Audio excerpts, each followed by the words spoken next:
days that we observed just 2 days back, one of the important features of the third term of the Modi government, the first 100 days, was to earmark an amount of rupees 26,800 crore to create industrial nodes which would indirectly or directly generate job opportunities for as many as 40 lakh youth. So India today is a happening country, one of the most favorite destinations in the world. And there is a design to deprive Jammu and Kashmir of the benefits that are accruing to the rest of the world. And therefore, I think it's time now not only to explore them, but also to have a sustained campaign against this mischievous design. And now that it is abundantly clear how it has been happening over the years, and all the events that I have recounted to you, beginning from the parleys that were being held in Islamabad by the national conference leaders up till today. And there is a competitive separatism today which is being witnessed among the so-called mainstream political parties of Kashmir, which again doesn't augur well. And that also finds its echo in the statements being made by Rahul Gandhi on the foreign soil, when he finds nothing wrong in abusing India, and also going to the extent of abusing the Prime Minister of India. Because that he knows is a music to the ears of the rulers that be in Pakistan. And therefore, I think we would today, as the responsible members of BJP, call upon the countrymen that we are there to take up the cudgels against these enemies within, and we would not let them ever succeed in their designs, whatever may be the price that we may have to pay for that. Later on, you found a long spell of terrorism, unrest in the Kashmir Valley. And it's not a simple coincidence that there would be a polling day scheduled in the Kashmir Valley and the Hartal call would be announced from Islamabad and also a boycott call. So that prompts us to believe that all this was done as a design so that the polling could be cut down, reduced to 8%, 10%, and therefore those who were taking cues from Islamabad, the governments to be in Islamabad, would get themselves elected with a confined vote turnout. And that's how it carried on for 30 years. And I have been on record even earlier saying that militancy had created a nexus, and these so-called Kashmir-centric political parties were part of that nexus because it helped them to sustain their rule in the valley in Jammu and Kashmir generation after generation. So it is polity, militancy, and the strategists in Islamabad who have been operating for decades together, and now they have come out over.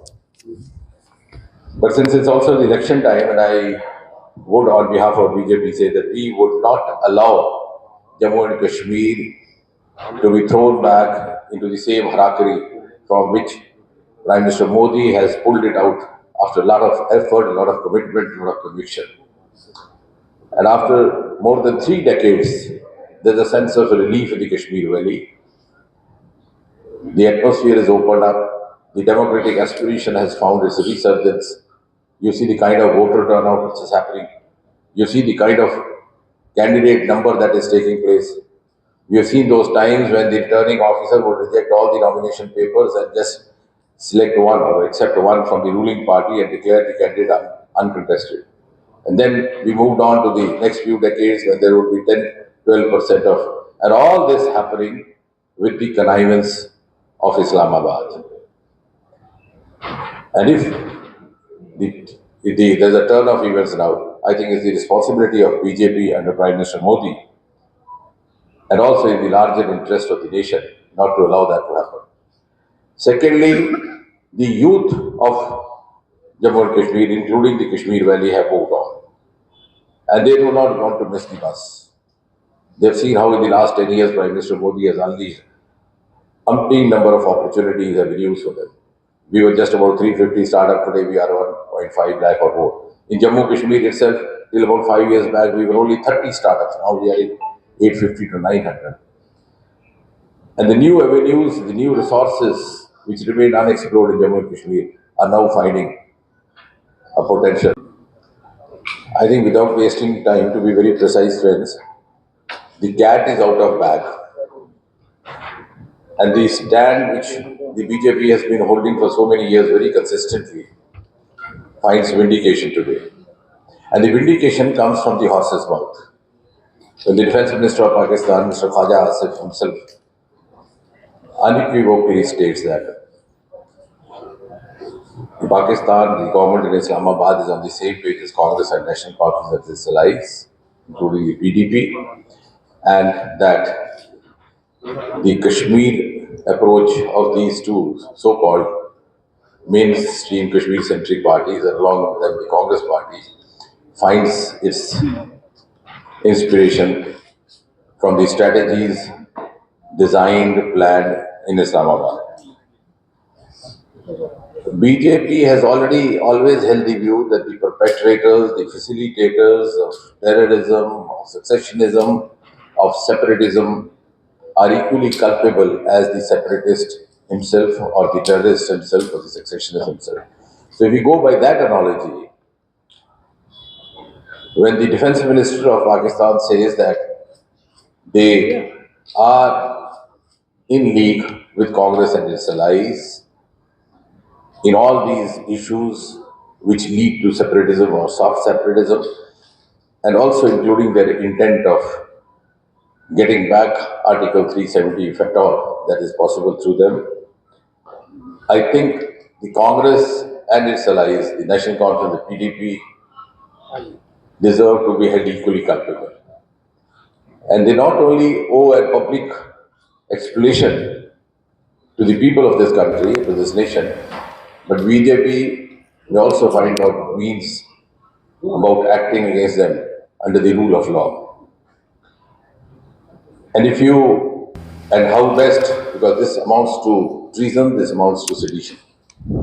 And if you see this in the entire perspective and you recall the sequence of events, I think that will abundantly prove what BJP has been consistently maintaining from time to time. Way back in the early 80s and even prior to that, you had the Congress, you had the National Conference chief frequently visiting Pakistan, holding parleys with Amanullah Khan, the person known to be the prime strategist of the so-called Azadi. After that, the 1987 election is a history in itself. I don't have to reiterate how it was conducted. And when the things started getting out of control, the Congress president, the Congress chief minister, Dr. Farooq Abdullah is on record having told his cadre to go to Pakistan and